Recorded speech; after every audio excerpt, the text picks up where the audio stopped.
নমস্কাৰ বন্ধু বান্ধৱীসকল, স্বাগতম জনাইছোঁ পুনৰ মোৰ চেনেলটোলৈ। আপোনালোকৰ ওচৰলৈ নতুন এটা আপডেট লৈ আহিছোঁ। আপোনালোকৰ অইল ইণ্ডিয়া লিমিটেড দুলীয়াজানৰ যিটো অইল হস্পিটেল আছে, তো তাৰ ফালৰ পৰা GNMৰ কোৰ্চৰ বাবে ভেকেঞ্চি মুকলি হৈছে।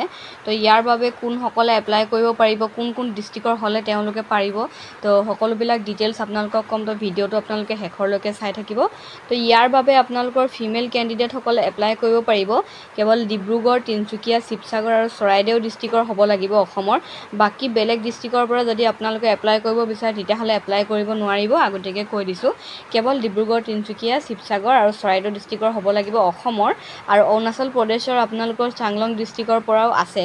তো ইয়াৰ বাবে কিমান ভেকেঞ্চি মুকলি হৈছে আৰু কোন কোন কাষ্টৰ বাবে কিমান পষ্ট মুকলি হৈছে সকলোবিলাক মই আপোনালোকক ভিডিঅ'টোত ক'ম।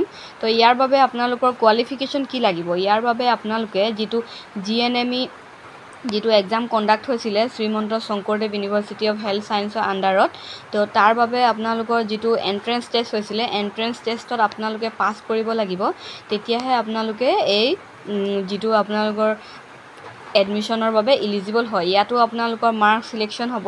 তো ইয়াত আপোনালোকে যিটো আপোনালোকৰ শ্ৰীমন্ত শংকৰদেৱৰ আণ্ডাৰত যিটো এক্সাম কণ্ডাক্ট হৈছিলে, কণ্ডাক্টটোত যদি আপুনি যিমানটো ইয়াত মাৰ্কছ বিচাৰিছে সিমানটো পায়, তো তাৰ পাছত আপোনালোকৰ যিটো অইল হস্পিটেলত আপোনালোকে নিজৰ যিটো আপোনালোকৰ ছাবমিট কৰিব লাগিব, অনলাইন ছাবমিট কৰিব লাগিব। তাৰ পাছত তাৰ পৰা কেৱল আপোনালোকৰ 30টা কেণ্ডিডেটহে চিলেক্ট হ'ব। তো ইয়াৰ বাবে আপোনালোকক মই আৰু দেখাই দিছোঁ কোন কোন কেটেগৰীত কিমান কিমান পষ্ট আছে। এইটো চাওক, আপোনালোকৰ ইলিজিবিলিটি ক্ৰাইটেৰিয়া লিখা আছে যে অনলি আনমেৰিড ফিমেল হ'ব লাগিব, অৰ্থাৎ আপুনি বিয়া পতা হ'ব নোৱাৰিব।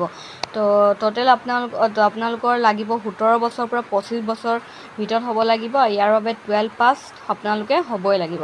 আৰু পাৰ্চেণ্টেজৰ কথা আপোনালোকক দিছে, তো তাৰ আগতে ৰিজাৰ্ভেশ্যনটো দেখাই দিছোঁ। তো ইয়াৰ বাবে আপোনালোকৰ 30টা পষ্ট আছে, তাৰে আনৰিজাৰ্ভত 14টা আছে। MOBC আৰু OBCৰ বাবে আপোনালোকৰ 5টা পষ্ট ৰিজাৰ্ভ আছে। SCৰ বাবে 2টা, STৰ বাবে 5টা, PWDৰ বাবে 1টা আৰু EWSৰ বাবে 3টা আছে। আৰু ইয়াৰ বাবে আপোনালোকৰ আকৌ এটা টেষ্ট পাতিব বুলি লিখা হৈছে।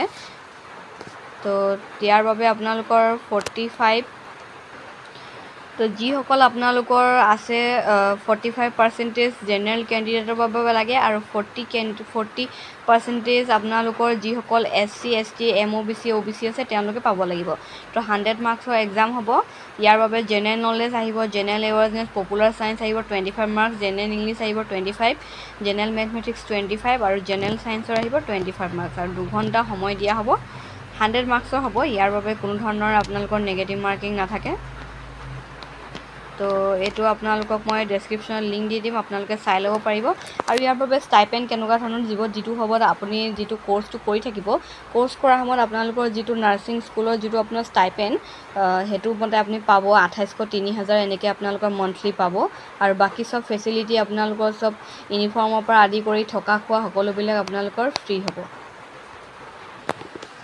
তো অৰ্থাৎ আপোনালোকে যিসকলে যিটো শ্ৰীমন্ত শংকৰদেৱৰ হেল্থ ছায়েন্সৰ আণ্ডাৰত যিটো আপোনালোকৰ এণ্ট্ৰেঞ্চ টেষ্ট হৈছিলে, তাত যিসকলে পাছ কৰিব তেওঁলোকেহে এইটো এপ্লাই কৰিবলৈ ইলিজিবল হয়। এপ্লাই কৰাৰ পিছতো আপোনালোকৰ আকৌ এক্সাম হ'ব।